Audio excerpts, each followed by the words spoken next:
नमस्कार मित्रों, मेरे YouTube चैनल भारतीय नैतिक ज्ञान पर आप सभी का स्वागत है। आज हम बात करेंगे खरमास विषय को लेकर। खरमास एक ऐसा समय है जिसे पवित्र भी माना गया है और शुभ कार्यों के लिए वर्जित भी। क्या है इसकी पौराणिक कथा और क्या इसके पीछे कोई वैज्ञानिक आधार भी है? आइए जानते हैं इस रहस्यमय समय के बारे में। 2024 में खरमास, जिसे मलमास या अधिक मास भी कहते हैं, रात्रि 15 दिसंबर 2024 से प्रारंभ होकर 14 जनवरी 2025 तक रहेगा। यह वह समय होता है जब सूर्य धनु राशि में प्रवेश करता है। एक पौराणिक कथा के अनुसार सूर्य देव का रथ 7 घोड़ों द्वारा खींचा जाता है। लगातार चलने से घोड़े थक गए। उन्हें विश्राम देने के लिए सूर्य देव ने घोड़ों के स्थान पर गधों को बांध दिया। गधे धीमे चलने लगे, जिससे सूर्य की गति मंद हो गई और इस गति वाली अवधि को खरमास कहा जाता है। इस अवधि में सूर्य का प्रभाव कमजोर हो गया, जिससे शुभ कार्य वर्जित हो गए, लेकिन इसे भक्ति और आत्मचिंतन के लिए श्रेष्ठ माना गया है। इस अवधि में क्या करें?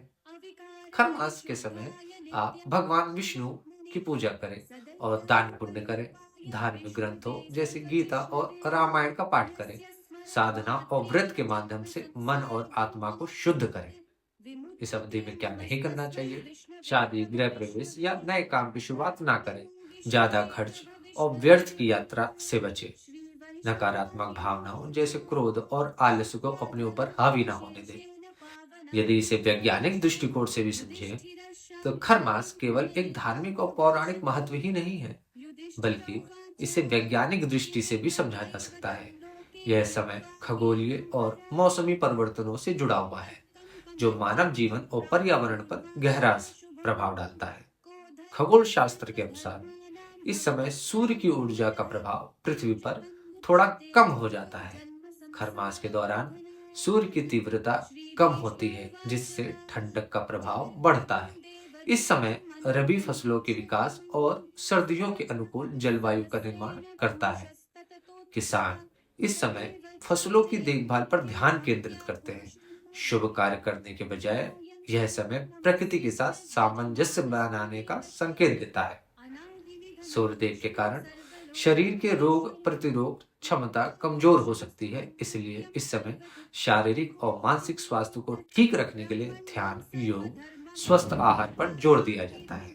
धार्मिक दृष्टि से जो व्रत और संयम की बात कही गई है, उसका वैज्ञानिक आधार यह है कि समय शरीर को डिटॉक्स करने और संतुलन बनाए रखने का अवसर देता है।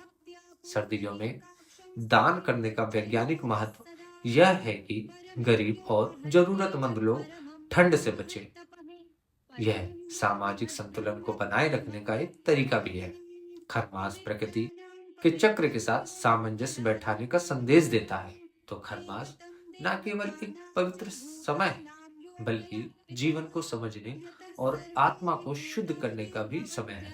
इसे व्यर्थ ना जाने दें। शुभ कार्यों को इस अवधि के बाद करें और इस समय का उपयोग धर्म, ध्यान और सेवा में करें। हर धर्म और संस्कृति को समझना हमारा कर्तव्य है। यदि यह वीडियो आपको अच्छी लगी हो तो लाइक करें, सब्सक्राइब करें और अपने मित्रों को शेयर करें। धन्यवाद।